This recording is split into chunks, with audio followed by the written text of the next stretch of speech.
Hello दोस्तों, बैट्रंस नमस्कार। Bank pension updation पर काफ़ी वीडियो बनाने के बाद और ये जो हमारा सिनॉप्सिस गया, इसकी काफ़ी बुराई करने के बाद और ये जो केस की सुनवाई नहीं हो रही है, 4-5 को भी नहीं होगी हमारी, उससे दुखी होने के बाद एक यूट्यूब पर मैंने देखा कि यदि हमारा पेंशन अपडेशन आरबीआई फॉर्मूला के हिसाब से होता है, जो आरबीआई का भी हुआ है 1/11/2022 से,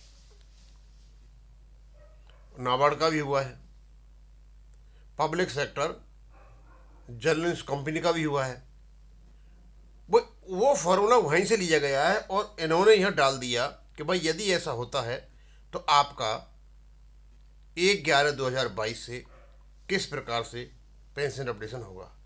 अब वो तो पीछे छोड़िए, 11/2022 हम वर्तमान में ले लेते हैं, क्योंकि वर्तमान में इस समय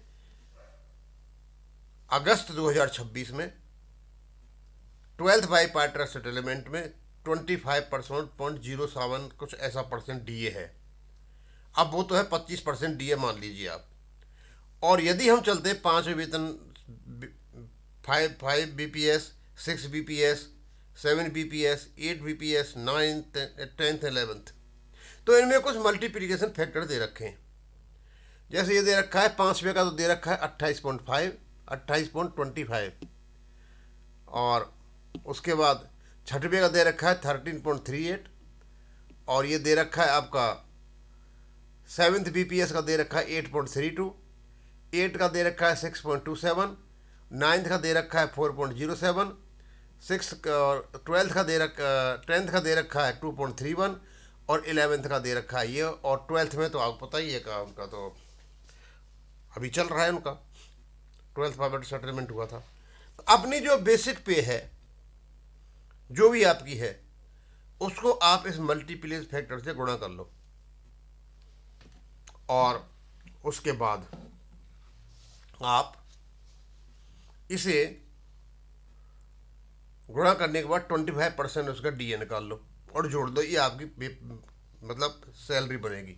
बहुत लंबा चौड़ा नहीं है। जिस भी उसमें आप बेस सेटलमेंट में रिटायर हुए हो, उसके मल्टीप्लिकेशन फैक्टर दे रखे हैं। यदि आप 8वें से हुए तो जो आपकी बेसिक पे है उसको 6.27 से मल्टीप्लाई कर लो।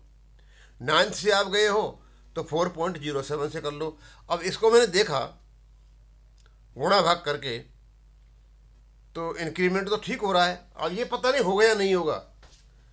अब क्योंकि जब ये आया है और कैलकुलेटर जब हाथ में है, तो हमारी तो आदत है, बैंक वाले हैं, कैलकुलेशन तो करेंगे।